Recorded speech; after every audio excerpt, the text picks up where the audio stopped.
Souvent, à travers mes vidéos YouTube, tu sais que je parle beaucoup d'investissement passif, notamment en utilisant le vecteur des trackers et des ETF. Et souvent, à travers mes vidéos, quand je parle des différents ETF, de l'allocation d'actifs, de l'allocation de portefeuille, j'ai souvent dans la section commentaires des personnes qui me demandent, voilà, qu'est-ce que tu penses de tel ETF qui investit dans l'intelligence artificielle, qui investit dans le cloud computing, dans la robotique, dans le secteur des crypto-monnaies, etc.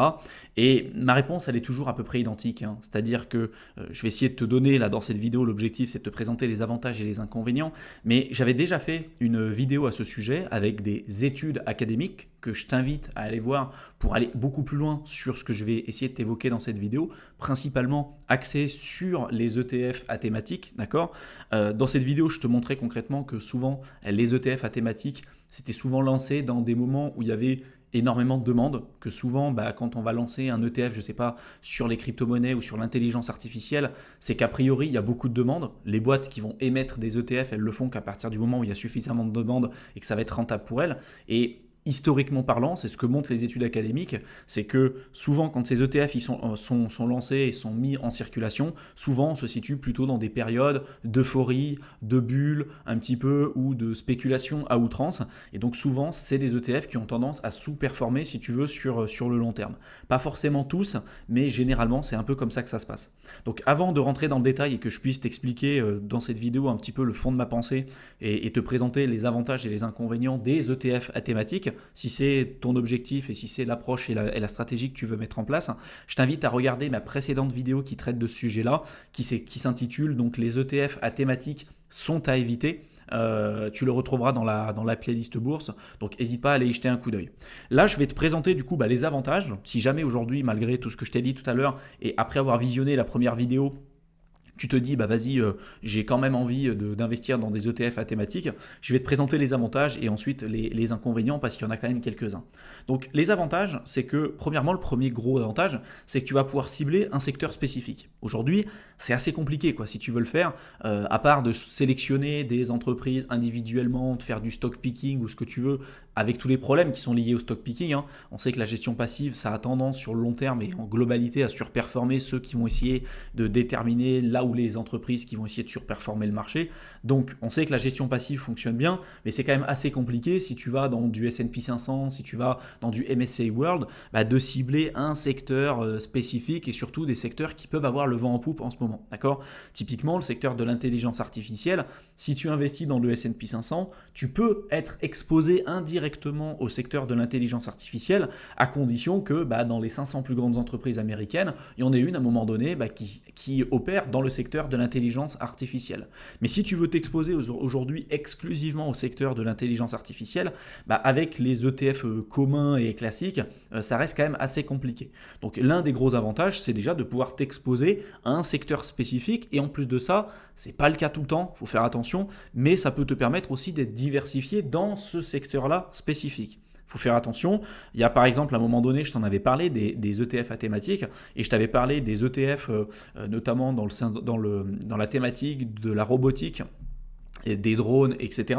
Et au final, tu te rends compte qu'à l'intérieur, il y avait même des boîtes qui n'avaient rien à voir là-dedans, qui n'opéraient absolument pas dans ces thématiques-là. D'accord ? Tu retrouvais des boîtes comme Amazon, comme Microsoft, Tesla et tout, alors que c'est des boîtes, voilà, ils sont clairement pas dans les drones ou dans des trucs comme ça, tu vois. Donc, il faut faire attention quand tu vas investir dans des secteurs spécifiques, de toujours regarder la fact sheet, donc dans tous les ETF dans lesquels tu vas investir, de regarder la fact sheet et d'être sûr de l'allocation qu'il va y avoir à l'intérieur. Donc la répartition sectorielle, c'est un point qui va être crucial pour toi parce que c'est des ETF à thématique, mais attention aussi à la répartition géographique, la répartition en termes d'entreprise, et que les entreprises qui soient présentes dans cet ETF opèrent bien aussi dans le secteur d'activité que tu auras déterminé au départ. Ensuite, tu vas avoir une diversification, hein. L'objectif dans la gestion passive, c'est d'être suffisamment diversifié. Et a priori, si tu as des ETF à thématique, a priori, tu n'es pas investi dans une seule et unique entreprise. L'objectif, c'est d'avoir une diversification, je te l'ai dit, hein, en termes de devises, en termes de secteur, en termes d'activité, en termes géographiques, et puis même aussi en termes de classes d'actifs différentes, hein. Tu n'es pas obligé d'investir que dans des actions, tu peux investir dans des matières premières, dans de l'immobilier coté, donc les rates principalement aux États-Unis, tu peux investir dans des métaux précieux, peu importe. Donc l'objectif, ça va être de te diversifier, mais l'avantage des ETF sectoriels, c'est que a priori, tu n'es pas investi dans une seule et unique entreprise, tu vas être investi dans tout un tas d'entreprises différentes. Ensuite, tu vas avoir un accès facile à des secteurs qui sont en général assez complexes à viser, d'accord? Parce que des fois, tu vas avoir par exemple le secteur de l'intelligence artificielle. C'est un secteur qui est quand même assez récent dans l'histoire de l'humanité. La question, c'est pas de savoir si l'intelligence artificielle fera partie intégrante de nos vies. On sait que ça fera partie intégrante de nos vies. D'ailleurs, pour tous ceux qui n'ont pas encore utilisé des outils d'intelligence artificielle, vous êtes en train de passer à côté d'énormément de choses. Il y a beaucoup de choses qu'on est capable de faire. Après, c'est très compliqué de savoir finalement quelles seront les entreprises qui seront là encore dans les prochaines années. C'était un peu comme avec l'arrivée d'Internet. Google, c'était absolument pas le premier moteur de recherche, d'accord? Tout comme Facebook, c'était absolument pas le premier réseau social. Avant, il y avait Napster, je crois. Enfin, voilà, il y avait plein d'entreprises avant qui ont fait faillite au fur et à mesure. Et après, aujourd'hui, on retrouve Google, Facebook, Amazon, etc. Sans doute que ça sera la même chose avec l'intelligence artificielle. Donc, le fait d'investir en fait dans un secteur complexe et avec un ETF, ça peut permettre aussi de faire le tri au fur et à mesure et de se dire tiens, s'il y a une boîte qui ne fonctionne pas, on la dégage de l'ETF, souvent il va y avoir un rééquilibrage et puis hop, il y en a une nouvelle qui arrive. Donc ça permet d'investir en fait dans un secteur global qu'on sait qui fera partie intégrante de nos vies, encore une fois. Et on peut participer à la création de richesse qu'il va y avoir à l'intérieur. Et d'avoir le tri qui se fera au fur et à mesure et pas d'être obligé d'analyser fondamentalement toutes les entreprises et avec toutes les contraintes liées au stock picking que je t'ai évoqué un petit peu plus tôt. On va garder aussi un autre avantage, c'est on va garder la gestion passive qu'on recherche avec les ETF. D'accord ? L'objectif, c'est pas de suivre notre portefeuille tous les jours, les fluctuations ou ce que tu veux. Il y aura un minimum de gestion parce qu'il y aura un rééquilibrage de portefeuille. Mais de manière générale, quand on investit dans les ETF, l'objectif, c'est d'avoir quand même une gestion qui soit la plus passive possible.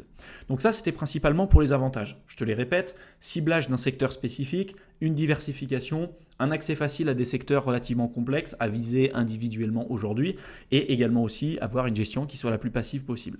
Par contre, il y a quand même aussi des inconvénients. Je t'en ai cité quelques-uns tout à l'heure. Premièrement, souvent, c'est des ETF qui sont quand même assez récents. Il y a assez peu d'historique. Il y a très peu de track record sur les ETF que tu pourrais éventuellement ajouter à ton portefeuille. Et en plus de ça, c'est des ETF qui souvent ont des frais importants quand on prend en considération les frais moyens utilisés par les différents ETF. D'accord ? En général, avec les ETF, on est en moyenne entre 0,1 jusqu'à 0,3% de frais. D'accord ? Si tu vas sur des ETF type Smart Beta ou des ETF à thématique, tu peux monter à 0,45, 0,60, voire 0,75. J'ai vu des ETF à 0,75% de frais. Donc attention. Tu sais que les frais, ils s'additionnent avec le temps, ça fait mal quand même sur les performances que tu vas avoir et sur le très long terme, si tu investis longtemps avec les intérêts composés, ça peut représenter des sommes très significatives si tu veux. Donc fais attention par rapport à ça. Ensuite, ce que j'expliquais sur ma vidéo précédente sur les ETF à thématique, c'est que souvent dans ces ETF à thématique, il y a des risques de bulles beaucoup plus importants parce qu'on est sur des secteurs très nouveaux qu'on ne connaît pas encore suffisamment et on est sur des phénomènes un peu de hype importante.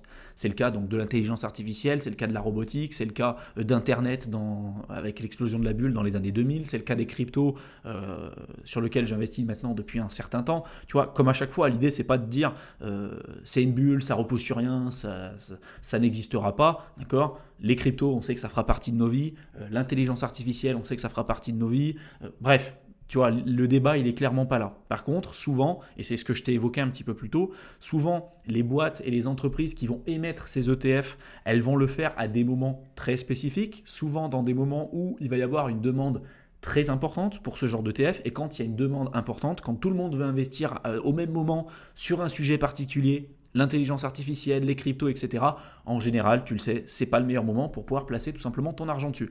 Donc, attention, il y a des risques de bulles beaucoup plus importants et d'avoir une surévaluation peut-être de certains secteurs à un moment donné, surtout quand tu as des véhicules d'investissement ouverts au grand public, comme le cas par exemple des ETF. Ensuite, les performances à long terme, en général, c'est ce que je te montrais sur ma précédente vidéo, avec des analyses et des études académiques qui montraient qu'en général, c'était des ETF qui avaient des performances beaucoup plus faibles que les autres types d'ETF, parce qu'au moment où ils sont lancés, souvent ils sont surévalués, et donc voilà, s'il faut 10 ans, 15 ans pour redépasser son précédent plus haut sur ces différents ETF, en fait, tu as mieux compte fait d'investir, je sais pas, sur un Nasdaq, sur un S&P 500, sur un Eurostock 600, ou sur des small caps de type value, enfin peu importe, tu vois, à toi de voir ce que tu veux faire, mais globalement et en général, les études académiques montrent que souvent les ETF thématiques, c'est les ETF qui auront tendance à sous-performer les autres types d'ETF sur le long terme. Et enfin, on va avoir, même si je te l'ai mis tout à l'heure, qu'on avait une certaine diversification à l'intérieur, une diversification supérieure au simple fait de faire du stock picking, pour moi, tu restes quand même sur une diversification assez limitée sur ces ETF parce que tu vas être exposé souvent à un seul et unique pays, souvent les États-Unis ou peut-être un peu l'Europe, mais la plupart du temps dans ces secteurs-là, on est plutôt aux États-Unis et très peu dans d'autres secteurs, si tu veux, géographiques. Et en plus de ça, moi, j'aime pas forcément les ETF qui vont cibler un seul et unique secteur parce que, voilà, moi, je pense que la gestion passive, l'objectif, c'est d'être exposé de partout, dans tous les secteurs d'activité, que ce soit, la finance, que ce soit le domaine de la santé, que ce soit les